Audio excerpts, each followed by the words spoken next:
नमस्कार साथियों, स्वागत है आपका हमारे चैनल सीपी एजुकेशन में। दोस्तों, मेरा नाम चंद्र प्रकाश रूडी है और मैंने बीएससी में 78 परसेंटेज और एमएससी में 75 परसेंटेज ऑब्टेन किए हैं।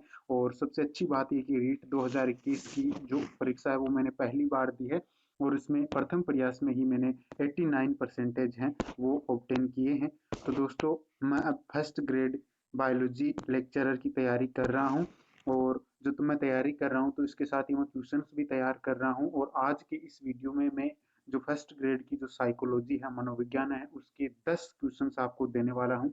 इन 10 क्वेश्चंस को आपको हल करना है और अपनी तैयारी को जांचना है। साथ ही आपको कमेंट भी करना है कि आपके कितने क्वेश्चन इसमें सही हुए हैं और अपनी तैयारी को लगातार इससे आपको आपकी तैयारी को इससे लगातार दिशा मिलती रहेगी। तो चलिए वीडियो में शुरू करते हैं हम प्रश्नों को।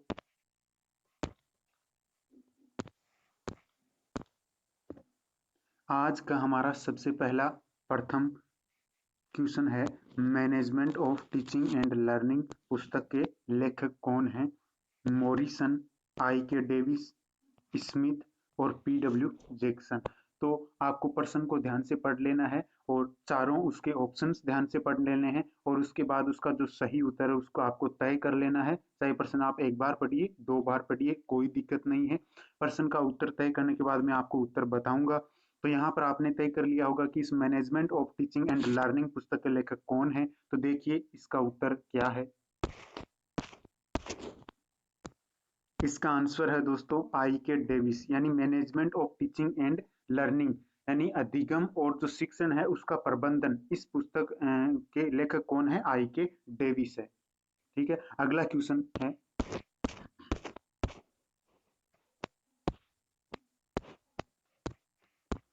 एक राष्ट्र की प्रगति का निर्माण संसद, विधायिका तथा फैक्ट्रियों में नहीं होता, विद्यालय में होता है। यह कथन किसका है? यानी राष्ट्र की प्रगति है उसका निर्माण संसद में नहीं होता, विधायिका में नहीं होता, फैक्ट्रियों में नहीं किया जा सकता, विद्यालयों में होता है। तो ये कथन है वो किस जो हमारे दार्शनिक हैं या फिर जो साइकोलॉजिस्ट है, किसने कहा है ये कथन? डॉक्टर दवे। यहाँ पर दोस्तों दवे नाम है, गलती से दव लिखा गया। कुप्पुस्वामी, बालकृष्ण जोशी, मोदालियर आयोग। ये कथन किसका है, किसने दिया है? तो दोस्तों आप अपना उत्तर तय कर लीजिए। मैं अभी आपको उत्तर दिखाता हूँ इसका क्या है। इसका आंसर है बालकृष्ण जोशी। तो दोस्तों क्वेश्चन हल करना है, कितने क्वेश्चन आपके सही होते हैं आपको कमेंट में जरूर बताना है और चैनल को सब्सक्राइब जरूर करना है ताकि जैसे ही अगला वीडियो आए आपको उसका नोटिफिकेशन मिल जाए। और वीडियो को लाइक करना है यदि आपको ये प्रश्न पसंद आए तो। ये प्रश्न दोस्तों मैंने खुद तैयारी करके तैयार किए हैं, न कि किसी बुक से उठाए हैं। देख लेना आप, आपके पास जो पुस्तकें हैं वही मेरे पास भी है, हो सकती हैं, और आप उसमें इन प्रश्नों का मिलान कर सकते हैं कि ऐसा नहीं कि जो चैप्टर है या टॉपिक है उसके अंत में दिए गए प्रश्न मैंने उठाए हूँ। नेक्स्ट हमारा क्वेश्चन है, स्कूल शब्द की उत्पत्ति किस शब्द से हुई है? School, स्कोला, scholar, स्कॉलस। यानी जो स्कूल शब्द है उसकी उत्पत्ति किस शब्द से हुई है? ये लैटिन भाषा के शब्द हैं, इनमें से किस शब्द से स्कूल शब्द की उत्पत्ति हुई है? आपको उत्तर तय कर लेना है। देखते हैं आपका आंसर सही है या गलत है। स्कूल शब्द की उत्पत्ति किससे हुई है? स्कोला शब्द से हुई है। स्कोला का क्या अर्थ है ये आगे नेक्स्ट जो क्वेश्चन है उसमें हम पूछेंगे। इस क्वेश्चन में आपको दोस्तों सही कथन का चयन करना है। पहला इसका कथन है, सामान्य से विशिष्ट की ओर चलना एक शिक्षण सूत्र नहीं है। दूसरा है, तार्किक से मनोवैज्ञानिक की ओर चलना एक शिक्षण सूत्र है। तीसरा ऑप्शन है इसका, निश्चित से अनिश्चित की ओर एक शिक्षण सूत्र है। संश्लेषण से विश्लेषण की ओर एक शिक्षण सूत्र है। तो इस प्रश्न को आपको ध्यान से पढ़ना है और इसका सही उत्तर ध्यान से देना है। तो इसका उत्तर आप तय कर लीजिए और चलिए देखते हैं इसका सही उत्तर क्या है। इस प्रश्न का सही उत्तर है, सामान्य से विशिष्ट की ओर चलना एक शिक्षण सूत्र नहीं है। तो आपको शिक्षण सूत्रों में भी कई बार कंफ्यूजन हो जाता है, इसीलिए मैंने इसको प्रश्न को थोड़ा जटिल रखा है, इसका स्तर थोड़ा जटिल रखा है। तो देखते हैं आपकी तैयारी कैसी है। अब चलते हैं नेक्स्ट क्वेश्चन की ओर। निम्न में से सही कथन का चुनाव कीजिए। शिक्षण व अधिगम एक दूसरे से कम संबंधित हैं। शिक्षण व अधिगम दोनों बाह्य हैं। शिक्षण उपलब्धि व अधिगम कार्य है। अगला ऑप्शन है हमारा, शिक्षण विज्ञान व कला दोनों है। तो इनमें से जो ये चारों ऑप्शन है, इनमें से कौन कौन से ऑप्शन सही हैं, ये आपको चुनाव करना है। तो अपना जो पहला ऑप्शन है उसमें दे रखा है कि बी सी डी ऑप्शन सही है, बी और ए ऑप्शन सही है, डी ऑप्शन सही है, सी और डी ऑप्शन सही है। तो इसमें कौन सा ऑप्शन सही है, उत्तर आप तय कर लीजिए। आंसर में अभी आपको दिखाता हूं। इसका सही आंसर है सी ऑप्शन, जिसमें क्या है, जो डी विकल्प है वो सही है। देख लीजिए डी, यानी सी ऑप्शन में डी, शिक्षण विज्ञान व कला दोनों है, यह आपका ऑप्शन सही है। अगला हमारा क्वेश्चन है, निम्न में से कौन सी क्रिया मॉरिसन के बौद्ध स्तर के शिक्षण प्रतिमान में शामिल नहीं है। मॉरिसन ने जो बौद्ध स्तर का शिक्षण प्रतिमान दिया था उसमें कौन सी क्रिया शामिल नहीं है।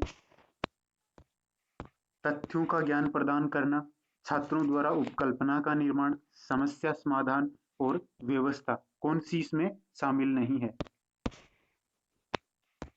आपको ऑप्शन चुनना है, ए बी सी डी चारों ही शामिल नहीं है, बी सी डी शामिल नहीं है, ए बी सी शामिल नहीं है, या डी ऑप्शन वाले शामिल नहीं है। तो इसका सही आंसर मैं आपको दिखाता हूं। इसका सही आंसर है ए बी सी, यानी इसमें जो तीनों अपने ऑप्शन है ना, पहला दूसरा और तीसरा, वो मॉरिसन के बौद्ध स्तर में शामिल नहीं है। कौन कौन सा शामिल नहीं है, तथ्यों का ज्ञान प्रदान करना ये शामिल नहीं है, तथ्यों द्वारा उपकल्पना का निर्माण करना ये शामिल नहीं है, समस्या समाधान ये शामिल नहीं है, ये चिंतन स्तर का है, ये चिंतन स्तर का है, और ये जो है वो है ज्ञान स्तर का है, और जो व्यवस्था है ये इसमें शामिल है।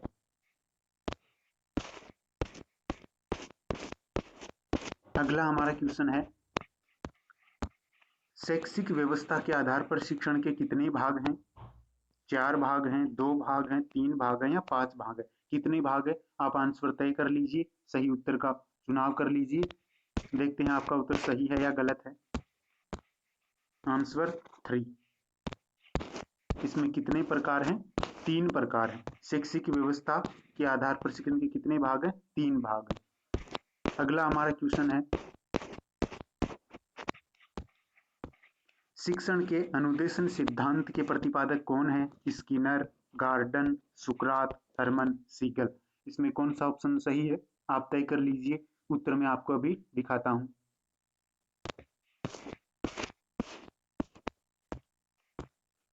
गार्डन इसका सही उत्तर है। नेक्स्ट क्वेश्चन है,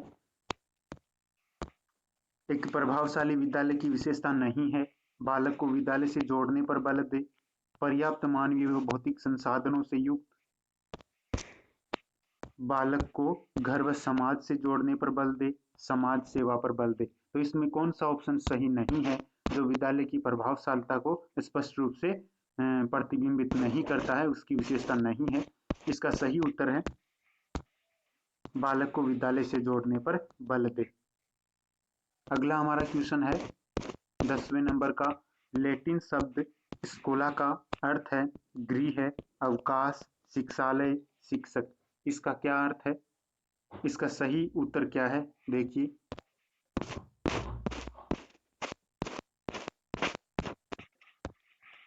इसका जो सही उत्तर है मैं आपको यहीं पर बता देता हूं, वो आगे टाइप नहीं हो पाया, इसी कुछ मिस्टेक हो गई है। तो इसका सही उत्तर क्या है, अवकाश। बी इसका सही ऑप्शन है, अवकाश। यानी जो लैटिन शब्द है स्कोला, जिससे स्कूल शब्द बना है, इसका सही उत्तर क्या है, अवकाश। उसका अर्थ अवकाश ही होता है। तो दोस्तों नेक्स्ट पेज पर मैंने आपसे विनती की है कि आपको वीडियो अगर पसंद आए तो लाइक करना है, चैनल को सब्सक्राइब जरूर करना है। नेक्स्ट वीडियो के लिए subscribe towards channel and press the bell icon को प्रेस करना है फॉर अपकमिंग। बेल आइकन को प्रेस क्यों करना है दोस्तों, अपकमिंग वीडियो के लिए। और वीडियो कैसा लगा, प्रश्न अच्छे हैं या नहीं है, प्रश्नों का स्तर कैसा है, ये सारी जानकारी आपको कमेंट बॉक्स में कमेंट करनी होगी। तो दोस्तों आपका दिल से धन्यवाद करता हूं कि आप हमारे वीडियो पर आए और आपने हमारे चैनल को विजिट किया। Thanks very very